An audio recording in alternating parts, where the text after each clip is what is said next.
Hər vaxtınız xeyir olsun. Siz Sağlam Radionu dinləyirsiniz. Sizinlə birlikdə Zəhra Quliyevadır. Məktəb Saatını dinləyirsiniz. Bugünkü mövzumuz isə düşünürəm ki, hər kəs üçün maraqlı olacaq. Mövzumuz belədir. Uşaqların söz haqqı varmı?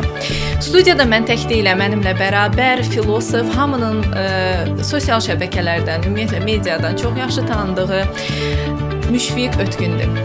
Hər vaxtınız xeyir olsun. Şükür. Necəsiz? Şükür Allaha. Təşəkkür edirəm ki, qəbul elədiniz dəvətimi. Minnətdaram sizə və düşünürəm ki, bu mövzuda yetərincə bilgilərlə, yetərincə məlumatlısınız və həm istənilən nəsil üçün məsləhət verəcəksiniz və uşaqların söz haqqı varmı? Bugün müasir cəmiyyətimizdə istər-istəməz müxtəlif fikirlər yaranır. Bizdən əvvəlki nəslin verdiyi tərbiyə və sosial şəbəkələrdən, başqa ideologiyaların cəmiyyətimizə təsiri ilə üst-üstə düşmüş ziddiyyət yaranır. İstəyərdim ki, sizinlə birlikdə bu mövzunu ortalığa çıxardaq, açığa çıxardaq. Və necə düşünürsünüz? Uşaqların söz haqqı varmı? Biz uşaqlara söz haqqı verməliyik. Qısaca cavab versəm, məsələ uzun deyək ki, hər tərəfinə baxarıq. Uşaqlara elə bir hissiyat aşılamaq lazımdır ki, onların söz haqqı var. Ki, onların nəfsini diksindirməyək, qorxutmayaq. Onlara elə bir şərait yaratmaq lazımdır ki, onlara elə gəlsin ki, onların söz haqqı var. Amma valideyn idarə eləməlidir prosesi. Yəni, valideyn qərar verməlidir, uşaq üçün faydalı olan nədir? Uşağın söz haqqı olsa, ancaq konfet yer. Heç yemək yeməz. Yəni, iştahını da körləyər, dişlərini də körləyər, əsəblərini də körləyər. Uşağın söz haqqı olsa, 9-dan sonra yatmaz. Aktivliyi gəlib, qalar saat 2-yə qədər, 1-ə qədər. Uşağın söz haqqı olsa, dərsə getməz. Bugün mən dərsə getmək istəmirəm. Uşağın söz haqqı olsa, idmanla məşğul olmaz. Uşağın söz haqqı olsa, o heç əlifbanı belə öyrənməz. Analar bilir nə əziyyətli işdir o. Hər hərfin üstündə saatlarla bəlkə işləməli olursan, uşaq ağlayır, anası ağlayır. Əziyyətdir. Uşağın söz haqqı olsa, o zaman gərək bütün bu proseslərdən biz imtina eləyək. Amma biz elə bir şərait yaratmalıyıq ki, uşağa elə bir məhəbbətlə əhatə eləməliyik ki, uşaq bunu özününki kimi hiss eləsin. Ümumiyyətlə, burada bir məsələ var ki, uşaqlıq dövrünün xilası bunu ilə bağlıdır və əslində gələcəyinə də işıq salır bu. O valideynləri özü kimi sevməyə öyrənir. O anlayır ki, onun valideynləri ilə onun arasında ayrılıq yoxdur.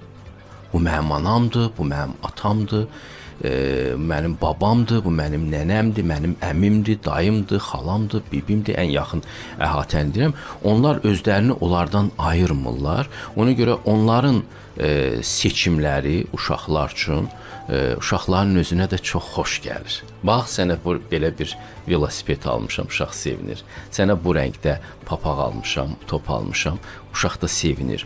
O etibar eləyir sizin zövqünüzə də, sizin qərarlarınıza da və sizin qərarlarınızı və zövqünüzü özününki kimi hiss edir. Bu hissi pozarsınızsa, uşağın nəfsini diksindirərsinizsə, zədələyərsinizsə, onda uşaq ayıracaq özünü valideynlərdən və o zaman yetimlik əslində o vaxt başlayır uşağın həyatında və çox çətin bir, erkən yeniyetməlik kimi bir şey olur. Ondan da bir kənardan bir psixoloq da gəlsə desə ki, sənə travma veriblər valideynlər, o dünyanı tərsinə oxumağa başlayır. Ki, əslində bəlkə mən istəsəydim belə olardı, indi belə deyil. Və bugün bu liberal təsəvvürlər ki, dünyada çox populyardır, bu absurda qədər gəlib çıxıbdır. İndi deyə bilərsiniz ki, niyə bu yaranır da, niyə görə müasir dövrdə birdən-birə neçə min ilin uşaq tərbiyə metodlarını dəyişdilər, qadına münasibət formalarını dəyişdilər. Bu əslində gender məsələsi ilə uşaq məsələsi paralel böyüdü, eyni cür. Və 1000 illik təcrübəni başladılar rədd eləməyə. Bu da bilirsiniz nə ilə bağlıdır? Yadınıza gəlir, mən hər halda siz gəncsiniz o vaxt mahnılarında Dövran gözəl, el gözəl Sovet vaxtında oxuyurdular. Hər bir zəmanədə belə bir narsisizm olur. Onlar mütləq içində yaşadığı adamları aşılamalıdırlar ki, siz çox şanslısınız ki, bu zəmanədə yaşayırsınız. Bu nəsil egoizmi ilə də bağlıdır. Məsələn, uşaqlar düşünürlər ki, onlar valideynlərindən çox ağıllıdırlar. Və zəmanəmiz də bax belə düşünür ki, onlar neçə min illiyin ənənələrindən çox ağıllıdırlar. Məsələn, min illərin Vedasından, Quranından, İncilindən, Tövratından, Tammapadasından çox ağıllıdırlar və müasirdirlər. Bu səbəbdən onlar hər şeyi dəyişə bilərlər. Bir növ mənəvi legitimlik istəyirlər özlərinə. Ona görə də sübut eləməlidirlər ki, onlar mənəviyyat baxımından da əvvəlki əsrlərdən daha üstdədirlər. Bu söhbət oradan çıxır. Bax, dediniz ki, ananı tanıyır, atanı tanıyır. Bizim cəmiyyətdə əsasən, belə deyək, adət-ənənə üzərində olan tərbiyə metodu daha çox üstünlük təşkil eləyir. Amma nəsillər arası ziddiyyət yaranır. Məsələn üçün, ana və uşaq arasında separasiya çox gec yaşlarından başlayır. Erkən yaşlarından demək istəyirsiniz? Əksinə, gec yaşlarından başlayır. Məsələn, ənənəvi olduğu üçün. Ənənəvi olduğu üçün uşaqla ana arasında, məsələn, 50 yaşımız da olsa, 40 yaşımız da olsa, valideynlərimiz yenə bizə balaca uşaq kimi baxır və istər-istəməz daxillərində olan egoları imkan vermir ki, bizi fərd kimi, şəxsiyyət kimi qəbul etmək istəmirlər. Sanki bir qorxu var. Elə bilirlər ki, övladlarına bir böyük kimi baxsalar, onları itirəcəklər. Bir də bir məqam liberalizmlə bağlı bu cərəyanda onlar uşaq söz haqqını tanıyır, amma onunla yanaşı balans istəyir. Məsuliyyət də qoyur uşaqların üzərinə. Əgər biz velosipedi veririksə övladımıza, övladımız bilməlidir ki, o velosipedin dəyəri nə qədərdir və hansı zəhmətlə əldə olunub və o məsuliyyətini dərk etməlidir ki, o velosiped necə saxlanılmalıdır və hansı velosiped əldə etmək üçün də hansı yollardan gəlib keçməlidir və gələcəkdə əgər velosiped sürsə gəlib dünya çempionu da ola bilər məsələn üçün. Bu məqamlarda istəyərdim ki, uşağın azadlığını müəyyən çərçivədə saxlamaq məcburiyyətindəyikmi, yoxsa necə ki təbiətdə instinktlə heyvanlar aləmində, təbiət aləmində ana övladdan tez ayrılırsa, bizim də cəmiyyət artıq övladlarını özündən ayrılıb şəxsiyyət kimi onlara inanmalıyıq ki, onlar düzgün yoldadırlar və həyatın reallığını görməlidirlər. Necə fikirləşirsiniz? Biz nə qədərə kimi övladımızın arxasında dayanıb onlar üçün hər şey etməliyik? Sizə bir şey istəyim ki, məsələn, bizim ənənədə ki var, hardasa 30-40 yaşına qədər uşaqları himayə eləmək, bu o qədər də pis bir şey deyil. Bu əslində belə də olmalıdır. Çünki insan gec yetişən meyvədir. İnsan 40 yaşına hələ ancaq yetişir. Məsələn, Konfutsi deyirdi ki, mən deyir 40 yaşımda müstəqillik əldə etdim. 50 yaşımda isə göyün iradəsini dərk elədim. İndi 20 yaşlıya bunu izah eləmək çox çətindir. O deyir, nə danışırsın, mən müstəqiləm, mənim öz fikrim var. Sənin öz fikrin yoxdur. Sən oradan-buradan oxuduqlarını, sənə cazib görülənləri öz fikrin kimi deyirsən. Ümumiyyətlə ciddiyə qalsa, dünyada öz fikri olan adamlar barmaqla sayılar. Hər bir cəmiyyətdə. Adamların əksəriyyəti oxuduqlarını, qonşusundan, ondan, buradan, nəfsinə xoş gələn tiplərini seçir və deyir, bu mənim öz fikrimdir. O hələ bilmir öz fikrinə olan şeydir. Ona görə də hardasa 40 yaşına qədər onların ağsaqqalların, valideynlərin himayəsində saxlayan mədəniyyət daha təhlükəsiz mədəniyyətdir. Tamam, deyək ki, məsələn, uşağa 20 yaşında, 20 neçə yaşında icazə verirsən özü bir seçim eləsin. Seçim edir. Evlənmək barəsindəmi, ya başqa bir barədə. 3 ildən sonra peşman olur. Deyirsən ki, axı bunun seçimi sən eləmişdin. Nə bilim. İndi də belə oldu. Məsələn, bunu absurda gətirib çıxartdılar qərbdə. 14 yaşında uşaq birdən qərara gəlir ki, cinsini dəyişsin. Dövlət də ona dəstək olur. Valideynləri də bu işdən ayrılırlar, deyirlər təzyiq göstərməyin uşağa Və belə bir absurd şeyə keçirlər ki, 14 yaşında uşaq cinsini dəyişdirmə əməliyyatına gedir öz iradəsi ilə. Amma səs verməyə 18 yaşından onu buraxırlar. Yəni sən avtomobil sürə bilməzsən 18 yaşına qədər. Ölkənin taleyində rol oynayacaq qərarların qəbulunda iştirak eləyənməzsən. Yəni ölkəni riskə salmaq istəmirlər. Amma uşağa izin verirlər ki, 14 yaşında öz həyatını darmadağın eləsin. 5 ildən sonra, 3 ildən sonra peşman olacaq, amma geriyə qayıdamayacaq. Başa düşürsünüz? Bu absurda qədər gəldilər, çıxdılar. Ona görə uşağın da və hətta adamın ağsaqqalı falan varsa, 40 yaşına qədər müəyyən kontrollar olmalıdır. Ki, sənin hələ təcrübən yoxdur, sənin ağlın var, amma sən hələ dünyanı anlamırsan. Mən özümə görə deyirəm, mən çox erkən müstəqillik əldə eləmişəm. Məsələn, valideynlərimdən ayrılmışam, onların dediyinin tam tərsi istiqamətində hərəkət eləmişəm. Deyim ki, onlar da çox müdrik idilər. Yox, amma onların həyat təcrübəsi var idi. Və bir çox qərarlarıma sonra peşman oldum. Müşfiq müəllim, deyirsiniz ki, onların da həyat təcrübələri var idi və valideynlərinizin əksinə çıxmısınız da, öz yolunuzu tutmusunuz demək olar. Ruhunuz, belə deyim də, sizə istiqamət verib. Bəlkə sizə o öyrədilən şablonlara salmaq üçün, yəni valideynlərimiz öyrədilən şablonlarda daha rahat yaşayır. Yəni bizdə necədir? Ailə qurdun, konkret bir döngü var. Ailə oxudun, məktəbə getməlisən, təhsil almalısan, ailə qurmalısan, övladın olmalıdır, övladını məktəbə hazırlaşdırmalısan, təhsil verməlisən, onun ailə qurmasına dəstək olmalısan, nəvəsinə baxmalısan. Bəs özümüz nə zaman yaşayacağıq? Elə o sizin özünüzün yaşamağıdır da. Məsələ burasındadır ki, indi o konsepsiyada bizim münasibətlərimizi dağıdır ki, özün üçün yaşa. Məsələn, mən necə özüm üçün yaşaya bilərəm? Siz mənə zəng elədiniz ki, məsələn, belə bir veriliş var, gəlib bu mövzu ilə dedim, gələrəm, danışaram bu barədə.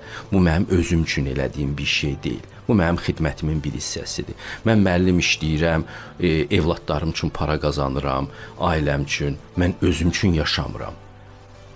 Valideynlərim sağdırsa, valideynlərimin qayğısına qalıram. Uşaqlarım balacadırsa, daha çox qayğısına qalıram onların. Mən özüm üçün yaşamıram. Amma mən bunları eləməsəm, mənim kişiliyim nədən ibarətdir? Və ya bir ana uşaqları üçün yaşamır, özü üçün yaşayırsa, onun həyatının mənası nə deməkdir ki? Biz həmişə bir funksional münasibətlərdə oluruq. Balaca olanda biz övlad oluruq. Valideynlərimiz qarşısında bir sorumluluğumuz var, ətraf insana. Böyük olanda böyük valideyn oluruq. Bu zaman tamam başqa bir məsuliyyətimiz var bizim, peşə məsuliyyətimiz var və s. də. Müşfiq müəllim, biz heç vaxt özümüz üçün yaşamırıq. Bu mövzunu davam elətdirəcəyik, çünki hazırda biz reklam fasiləsinə çıxış etməliyik, keçid eləməliyik. 15 dəqiqə necə gəldi, keçdi, heç hiss eləmədim sözün düzü. Əziz dinləyicilər, siz Sağlam Radioda Məktəb Saatı verilişini dinləyirsiniz. Sizinlə birlikdə mən Zəhra Quliyeva və həmsöhbətim filosof Müşfiq Ötgündür. Hazırda reklam fasiləsinə keçid alacağıq, daha sonra isə mövzumuza davam edəcəyik. Bizi dinləməkdə davam edin. Hər vaxtınız xeyir olsun. Siz Sağlam Radionu dinləyirsiniz. Mövzumuz isə uşaqların söz haqqı varmı? Məktəb saatında sizinlə birlikdə mən Zəhra Quliyeva, həmsöhbətim isə filosof Müşfiq Ötgündür. Biz mövzumuz o hissəsində qaldıq ki, özümüz üçün yaşamırıq. Ümumiyyətlə öz anlayışı, özüm anlayışı egoizmdən bəzən səhv salınır. Yəni bu öz anlayışını balansda saxlamaq üçün etməliyik. Biraz o barədə danışaq. Yəni insanlar bəzən özümüz üçün deyəndə egoizm ancaq elə deyirlər ki, özümüz üçün yaşayaq. Sizdən razıyam hardasa ki, biz özümüzü həsr eləməliyik. Missiyamız bu dünyadakı missiyalarımızı xalqa xidmət, cəmiyyətə xidmət, insan olaraq var oluşumuzu dərk etməliyik. Özümüz üçün yaşamırıq deyə də nəyə nəzərdə tutursunuz?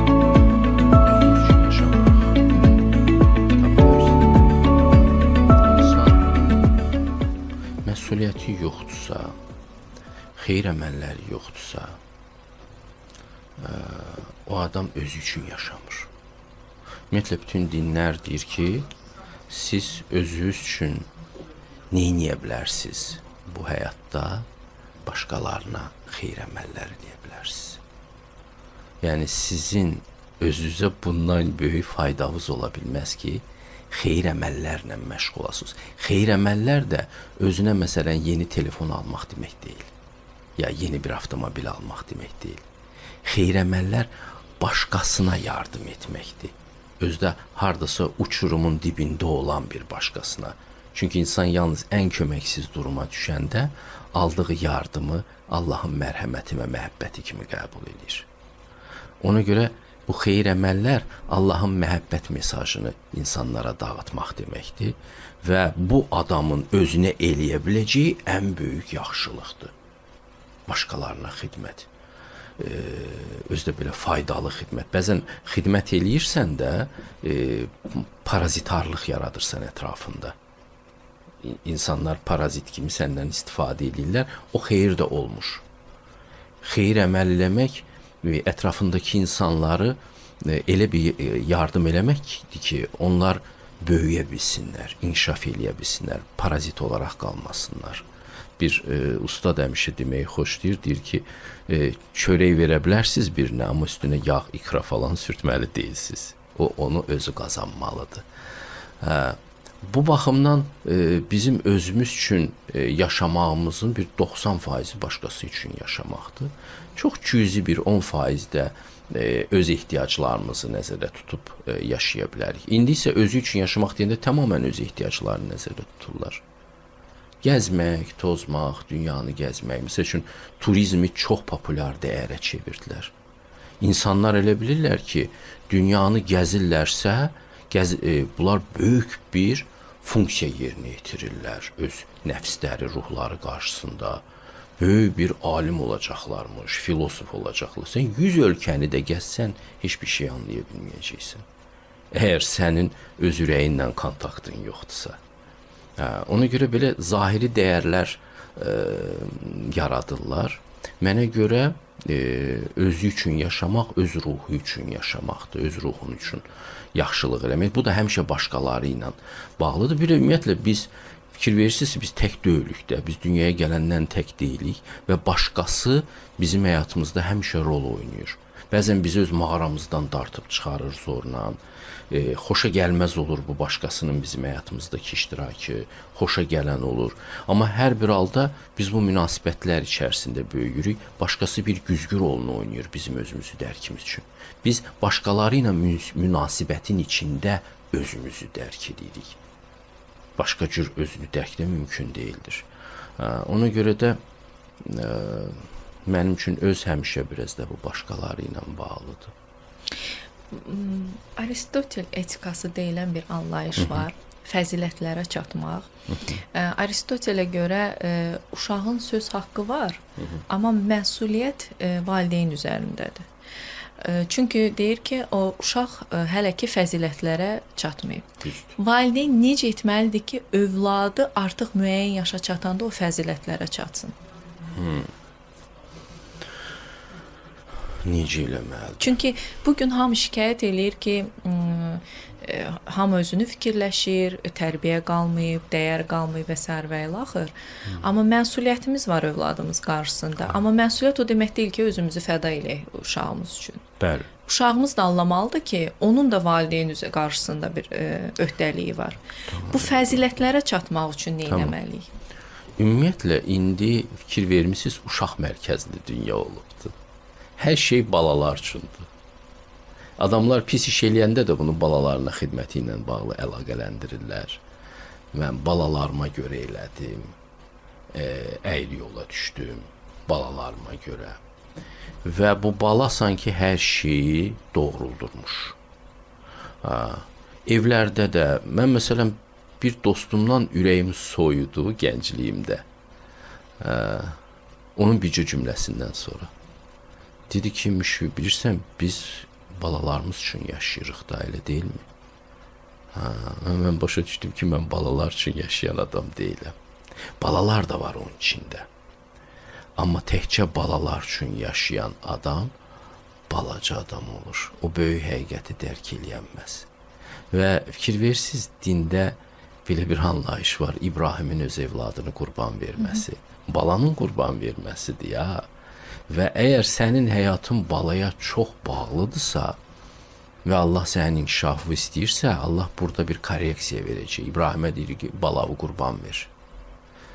Yaqub Yusifə aşiq olur öz balasına. Allah onu uzaqlaşdırır ondan. Götürür, aparır onun əlindən. Gözləri kör olur ağlamaqdan atanın. Peyğəmbər idi. Amma onun belə, məsələn, belə bir taxıntısı yaranır. İndi isə ümumiyyətlə uşaqları həyatın mərkəzinə çevirirlər. Bu da uşaqların özünə çox pis təsir edir. Uşağa ən yaxşı təsir eləyən hiss nədir ki, bax, evdə ata var, baba var. Onlar evin qütbüdür, böyüyüdür. Biz ondan sonra deyil. Uşaq biləndə ki, o rangda ən aşağıdadır evdə. O çox rahat böyüyür, yaxşı böyüyür. O bilir ki, onun yeri haradır. Nəfsli varlıqlara, mən həmişə təkrar edirəm, mütləq yerini göstərəsən gərək. Subordinasiya qorulsun. İndi bu subordinasiya pozulub. Uşaq evdə taxt qurub oturub mərkəzdə. Və hiss eləyir ki, hamının səadəti onun əhvalından asılıdır. Başlayır manipulyasiya eləməyə. Elə drakona çevrilir ki, mən bir çox ailələrdə bunu görürəm. Uşaq hiss eləyir necə manipulyasiya eləmək olar. Yəni, uşağın elə bir zəkası var, insan zəkası var. Uşaq qalsın bir qırağa. Köpək belə hiss eləsə ki, siz ondan çox asılısınız, istədiyini eləyəcək sizinlə. Nəfsli varlıqların hamısı elədir. Ona görə də uşağı çox pis bir duruma salmışıq biz. Uşaq balaca olduğu halda böyük yerinə qoyulubdur. Piramida pozuldu. Piramida pozulubdur və uşaq mutsuzdur bu piramidada, piramidanın başında. Nənə, baba həp fırlanırlar. Çox ailələrdə belədir ki, həyatımın məqsədi mənim nəvəmdir. Sənin həyatın məqsədi nəvən olmalı deyil ki, kişisən, sən ağac əkməlisən, ev tikməlisən, xeyir əməllər eləməlisən. Sən yalnız öz balan və nəvənlə ilgilənirsənsə, bütün həyatın bununla əhatələnibsə, sən heç yaxşı insan deyilsən. Bunu heyvan da eləyir də. Söhbətimin əvvəlində dedim sizdə ki, Azərbaycanda o olan ki, döngü ki var. Evlada. O yanlışdır da təbii ki. O yanlışdır. Yəni, uşaq mərkəzli, uşaq həyatın mənasına çevrilən. Siz tarixdə neçə şəxsiyyət görmüsünüz ki, böyük şəxsiyyətlər, onlar ancaq evladlarında xidmət. O balaca adamlar olur. Böyük adamlar ailələrini belə risk altına salırlar. Ailələrini unudurlar, məsələn. Orada, burada döyüşlərdə, savaşlarda, o sərkərdələr falan ailəsi ilə risk eləyiblər bir çoxları. Amma burada isə ailə mərkəzə çevrilirsə, sən hər şeyi ailəyə qurban verəcəksən, şərəfini də qurban verəcəksən. Ondan sonra gələcəkdə, hətta ölkəvi belə sata bilərsən. Vətən xaini belə ola bilərsən. Öz uşağına sənin üçün çox önəmlidirsə. Ona görə əxlaq həmişə dəyər öndə olmalıdır. İndi deyirsiniz, o uşağa nə öyrətməliyik, necə eləməliyik biz? O böyük dəyərlərdən, mənəvi dəyərlərimizdən az-az uşağı öyrətmək lazım. Məsələn, uşaq bilməlidir ki, böyük var, kiçik var. Və böyüyə qarşı üsyan çıxarmazlar. Amma böyük də anlamalıdır axı ki, uşaq var. O siz bayaq qeyd etdiniz ki, övladlarını, nəvələrini mərkəz hissəyə qoyurlar da. Yəni o təfəkkürdə olan insan bəyəm düzgün aşılaya biləcək böyük-kiçik məsələsini. İndi burada söhbət nədən gedir? Bəzən evdə böyük ağıllı olur, bəzən balaca ağıllı olur. Məsələn, tutalım ki, siz evin evladısınızsa, amma birinci ayılmısınızsa, siz nə etməlisiniz? Siz böyüklər ağılsız belə olsa, siz onlara böyüklərə edilən bütün sayğını tam həcmdə eləyəcəksiniz. Qədim kitablar belə deyirlər. Olduğu kimi qəbul etmək. Eşitməyəcək. Quran deyir ki, tam ki, valideynləriniz sizə axmaq bir şeylər aşılayarsa, eşitməyin onları. Amma onlara uf belə deməyin. Qayğıda, sayğıda əksik yanaşmayın onlara. Bu fikir Konfutsiyada da vardı. Eramızdan əvvəl 500-cü ildə yazıbdı. Yəni, sizin bütün hərəkətinizə göy baxır, Allah baxır. Sən buradan çıxarlı bu vəziyyətdən çıxmaq istəyirsənsə, qazanclı çıxmaq istəyirsənsə, sən valideynlərə qarşı sayğı ifadə edəcəksən. Amma məsələn, bir açıq-aşkar axmaq bir şeylər sənə deyərlərsə, onları eşidəcəksən, amma əməl eləməyəcəksən. sözlə cavab verməməyə çalışqınan, nəfsini yaralama valideynin, amma onlara pis bir şeylər deyəndə onları yerinə yetirməklə sadəcə olaraq qayğılı və sayğılı artırqınan. İndi tutalım ki, valideynin ağıllıdır, uşaqlar axmaqdır. Belə də olur. Məsələn, tutalım ki, Yaqub peyğəmbərin uşaqları axmaq idi. Qardaşlarını saldılar quyuya, gəldilər atalara qanlı köynək göstərdilər ki, canavar parçaladı uşağı da. Atası başa düşürdü vəziyyəti. Amma o, onları neynədi? Qovdu mu, döydü mü? Onlara yenə də atalığını davam elətdirdi. Ki, ta ki illər keçəcək, onlar peşman olana qədər. Yəni, əgər böyük ağıllıdırsa, o zaman axmaq uşaqdırsa, o böyük səbirlə yanaşacaq uşağa. Atalığını eləyəcək yenə, analığını eləyəcək, böyüklüyünü eləyəcək və səbirlə gözləyəcək. Yəni, vəziyyətdən qazanclı çıxmağın yolu yalnız bu rituala və bu dəyərə riayət etməkdir. Kim ağıllıdırsa qazanclı o çıxacaq buradan. Amma sistemi pozmayacaqsın. Hə, o böyükdür, amma axmaqdır, mən onun böyüklüyünü saymayacağım, vəziyyətdən çıxış yolu deyil. Yəni, ziyanla çıxmaq olar bu vəziyyətdən bu cür. Belə və bu dəyərlər içərisində böyüyə hörmətdirmi, xeyirxah əməllərdirmi? Məsələn, uşaq əlindəki oyuncağı belə əlindən buraxmaq istəmir. Nə tərsə buna izah eləmək lazımdır. Balaca-balaca, xırda-xırda paylaşmağı öyrənsin, başqalarını düşünməyi öyrənsin, xidmət etməyi, qulluq eləməyi öyrənsin, öz yatağını yığışdırmağı öyrənsin, öz ayaqqabısını bağlamır. Bəzi analar, atalar var ki, hər şey uşağın əvəzini edirlər də. Yox, yavaş-yavaş uşağın məsuliyyətini artırmaq lazımdır. Ona iş tapşırmaq. Uşaq çox sevinir ona iş tapşırılanda. Və ona seçim verəndə bir ağıllı pedaqoq rastıma gəlmişdi. Ona seçim verəndə iki fəaliyyət arasında seçim verin. Fəaliyyət və fəaliyyətsizlik arasında seçim verməyin. Ki, sən bir məktəbə getmək istəyirsən, yoxsa istəmirsən. Yox, məktəbə getmək istəyirsən, yoxsa kursa getmək istəyirsən, məsələ. Yəni, idmana getmək istəyirsən, yoxsa boksa futbola getmək istəyirsən, yoxsa boksa getmək istəyirsən. Yəni, iki fəaliyyət arasında seçim və uşaq elə gələcək ki, o da orada da seçim edir. Amma böyük idarə edir bu prosesi. Yəni, 3-cü istisna qanunu pozmamaq şərti. Fəaliyyət və fəaliyyətsizlik, eləmək və eləməmək arasında seçim qoysaz, uşaq pozular gedər. Uşağın gələcəyi sizdən asılıdır. Siz onu yavaş-yavaş artan yüklərlə yükləməlisiniz ki, o güclənsin. İdmanda da belədir də, yavaş-yavaş yükünü artırırlar adamın. Müşfiq müəllim, bəzən ailədə, məsələn, ana-ata sözü bir qoyur, övladını istəyir ki, hətta bir çox dahilər deyir ki, övladınızı olduğu dövrə uyğun böyüdün. Və ata-ana bir söz deyir, nənə-baba bir söz deyir. Bax, belə vəziyyətlərdə necə doğru çıxış yolu tapmaq lazımdır? Belə vəziyyətlərdə nənə-babaya çox böyük sayğı ifadə eləmək lazımdır uşaqların yanında. Uşaqlar üçün çox önəmlidir. Görsünlər ki, siz baba-nənənin hörmətini qoruyursunuz. Çox sayğı ilə yanaşmaq lazımdır. Amma nə tərsə daha faydalı bir şeyə uşaqları özünüz yönəltməlisiniz. Amma söz konfliktinə getmək lazım deyil də. Mümkün olduğu dərəcədə. Başa düşürəm, bəzən çox belə problemli durumlar yaranır. Amma nə badə uşaq başa düşür ki, siz valideyninizə qarşı sayğısız davrandınız. Uşaq bunu başa düşsə, sizə də eyni şeyi təkrarlayacaq gələcəkdə. Zamanəyə görə də böyütmək nə deməkdir? Məncə, bütün zamanlarda eyni şey tələb olunur da. Biraz bu söz mənə tam çatmır. Bütün zamanlarda uşaqlara əxlaq öyrətmək lazımdır. Metroda, bir yerdə böyüklər gələndə qalxsınlar, yerlərini versinlər. Bu Azərbaycanların bu gözəl qaydalarını, əslində şərqdən gələn gözəl qaydaları saxlamaq lazımdır. Sən də bilet almısan, o da bilet alıb. Düşsün o bir avtobusa minsin. Məntiqini uşağa aşılayan analar görmüşəm. Otur, qalxma inan. O da bilet alıb, sən də bilet. Qatarda görsən ki. İndi məsələn, gənclər yaşlı adamları görəndə qalxmırlar ayağa. Ayaq üstə dururlar onlar da, qalxmırlar ayağa. Birinci gəlir oturur, sonra da qalxmır.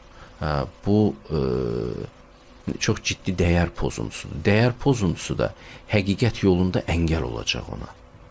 Yaşlılara sayğı göstərmək ölümü salamlamaqdır. Ölümü salamlamaqdan çəkinirsənsə, sayğın yoxdursa, həqiqətə iştirak edəməyəcəksən. Ölüm qoymayacaq, ölüm qorxusu qoymayacaq səni böyük həqiqətlərə tərəf yönəlməyə. Ona görə bizim həyatımızdakı hər bir jest əslində bizim Allahı dərkimizin ifadəsidir. Əxlaq həqiqəti dərkdən törənən davranışlar silsiləsidir. Ona görə bizim əxlaqımızda heç bir kərpici çıxarıb atmaq olmur. Məsələn, Azərbaycanlıların məişətdə yol verdiyi əxlaqdan heç bir kərpici çıxarıb ata bilməsə, hamısının çox önəmli yeri vardır. Hamısı o ümumi bir idraka xidmət edir. Belə. Fəlsəfədə hazırda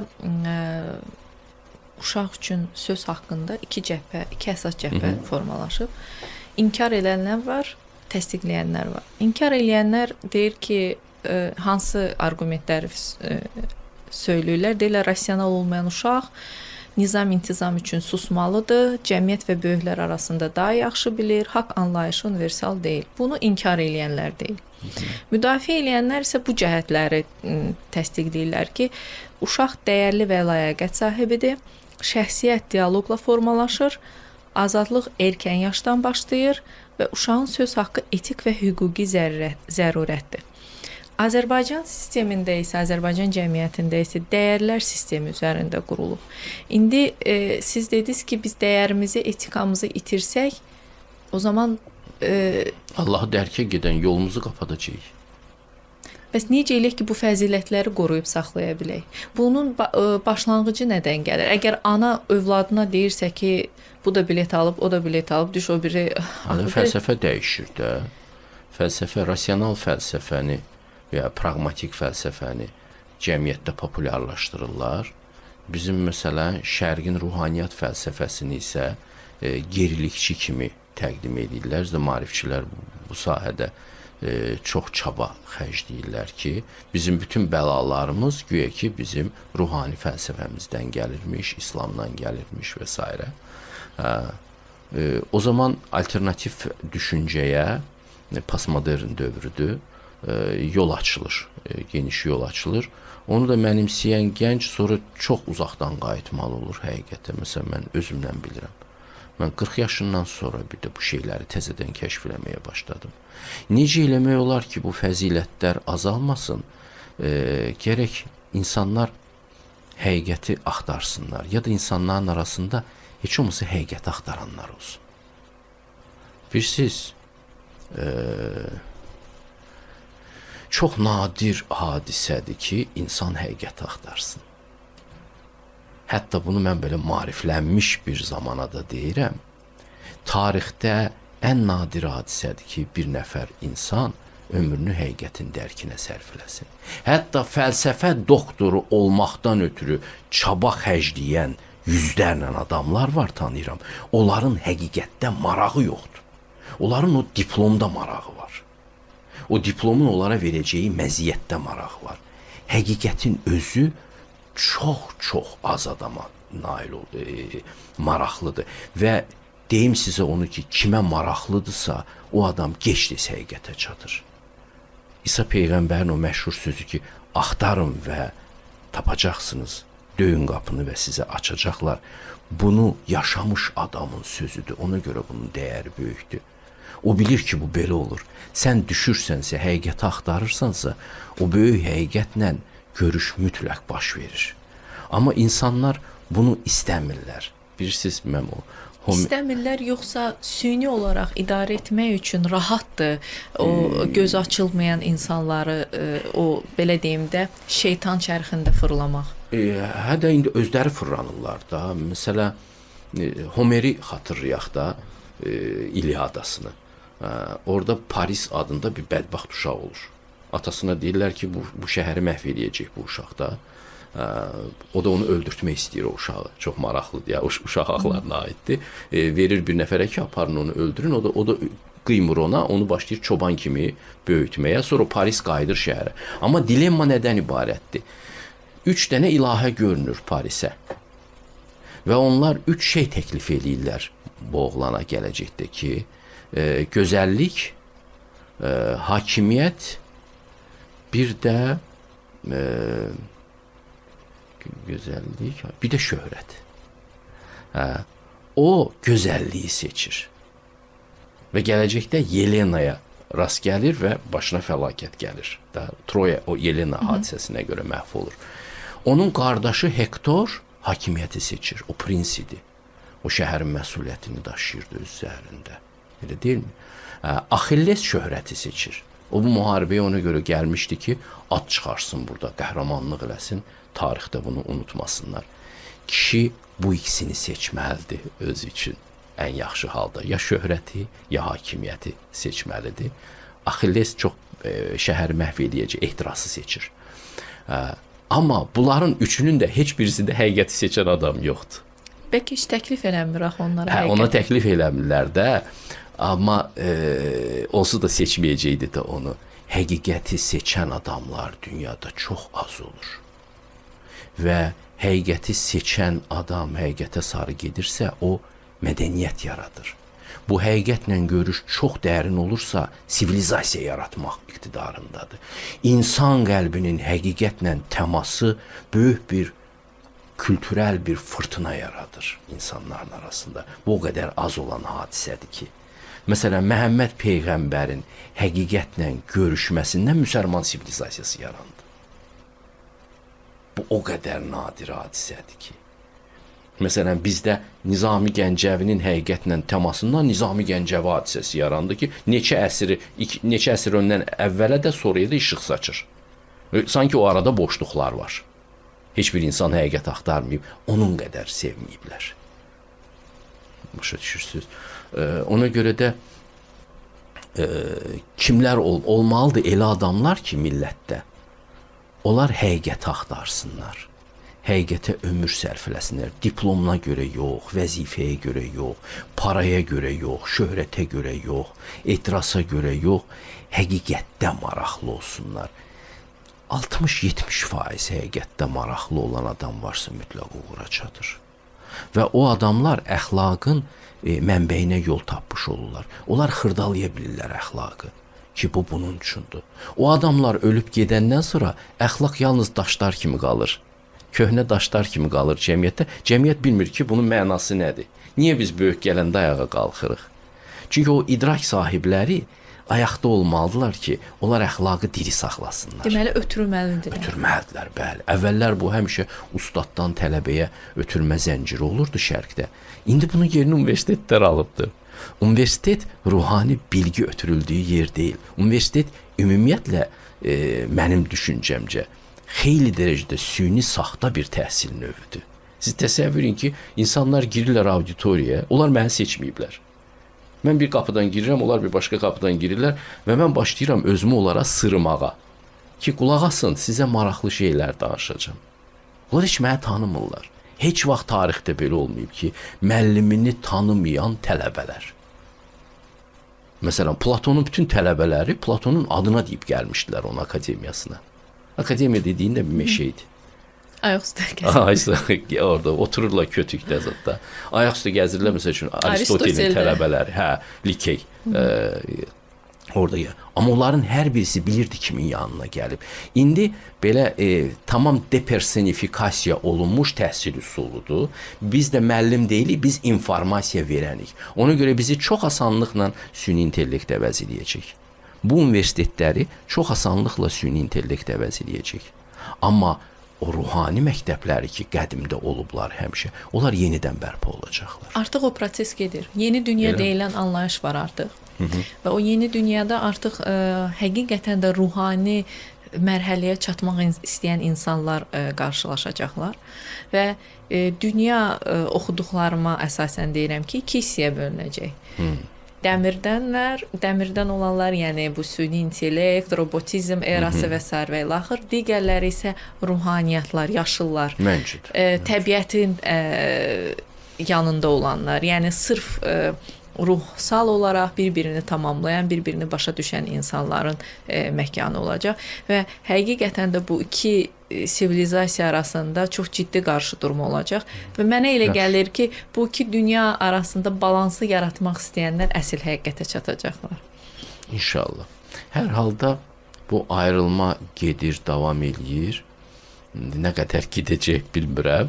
Amma bu süni intellektin inkişafı da təbii intellektə olan həsrəti artıracaq.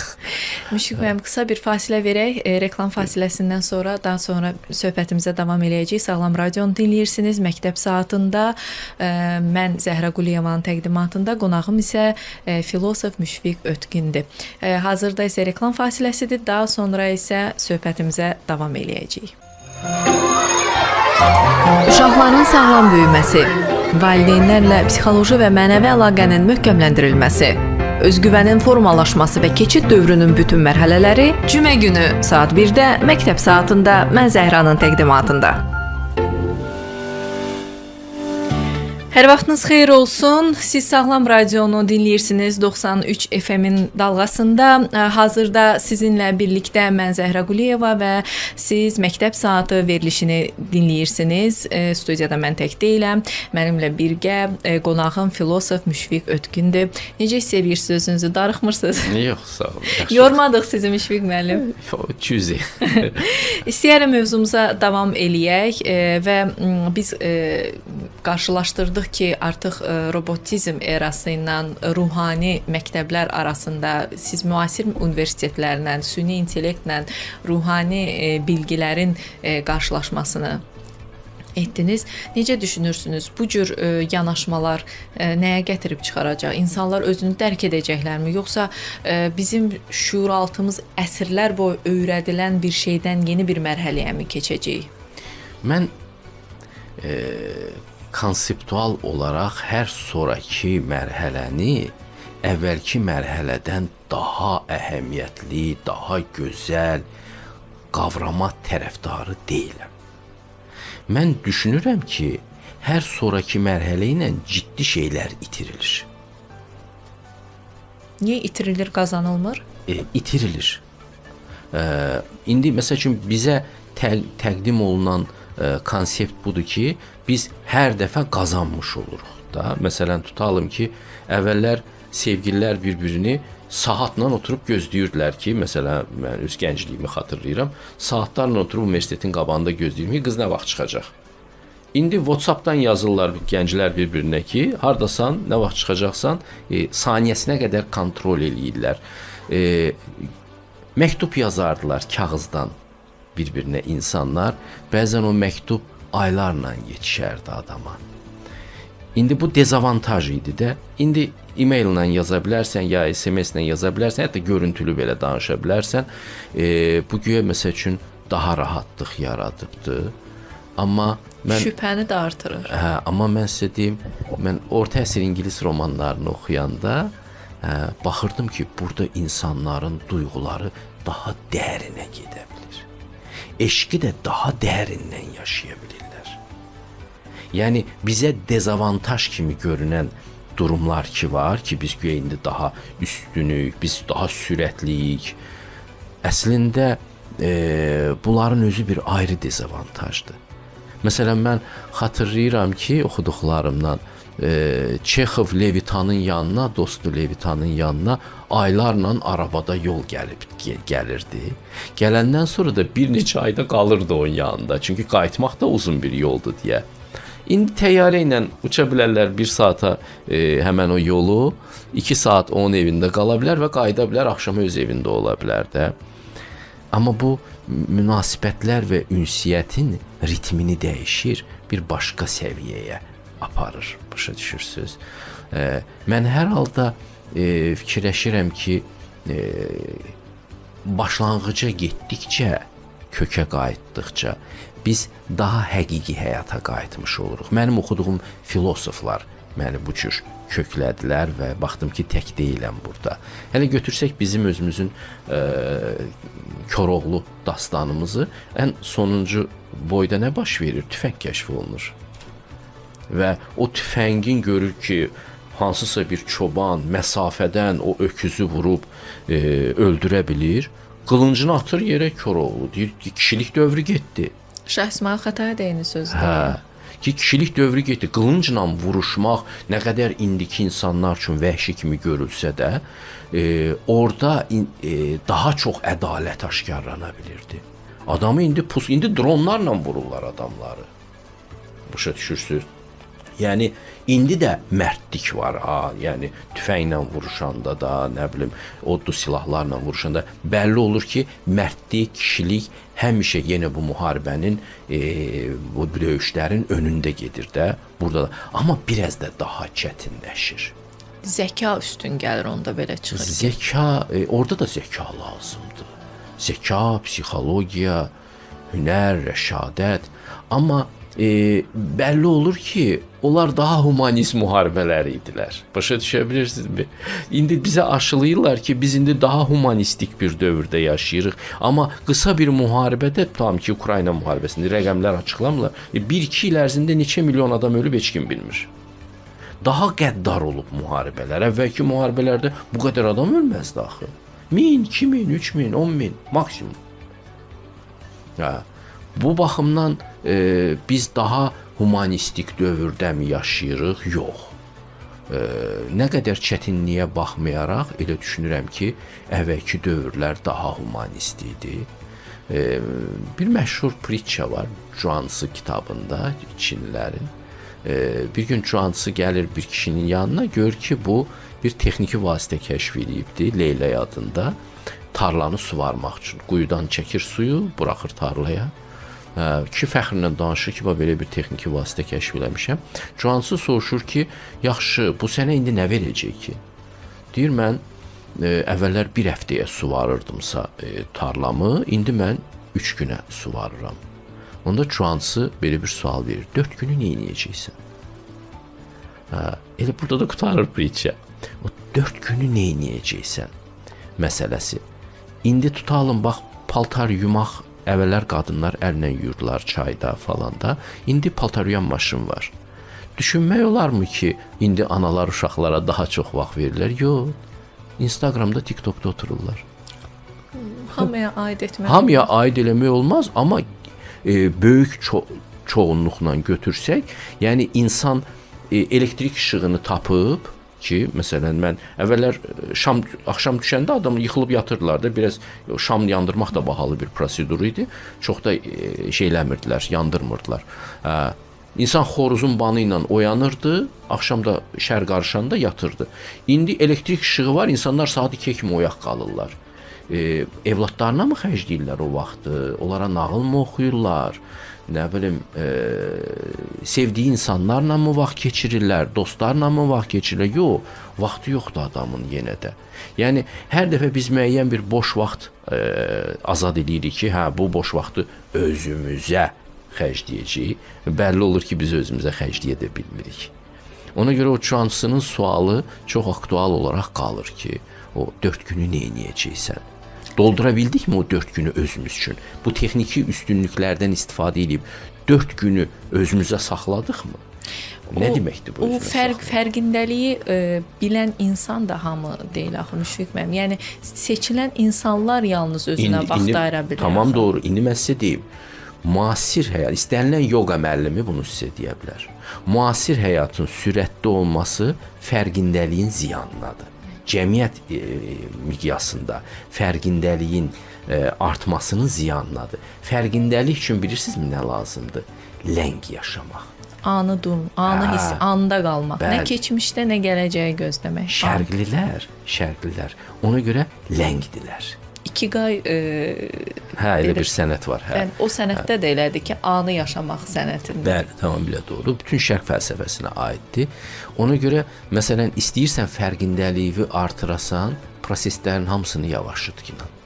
Yemək prosesindən tutmuş, yerimək prosesinə qədər, baxmaq prosesinə qədər, danışmaq prosesinə qədər. İndi insanlar həm daha sürətli danışırlar, həm daha sürətli yeriyirlər. Hər şey çox sürətli olur, fərqindəlik düşür aşağı. Bir klik filmi vardı, yadıma gəlir. İnsan pultu basırdı ki, bu tərəfi tez keçsin həyatın, bu tərəfi. Sonra gördü ki, bütün ömür tez keçir. Fərqindəlik ən çox burada itirir. Ona görə bu sürət zamanındakı bir sürətə çox sevinirik.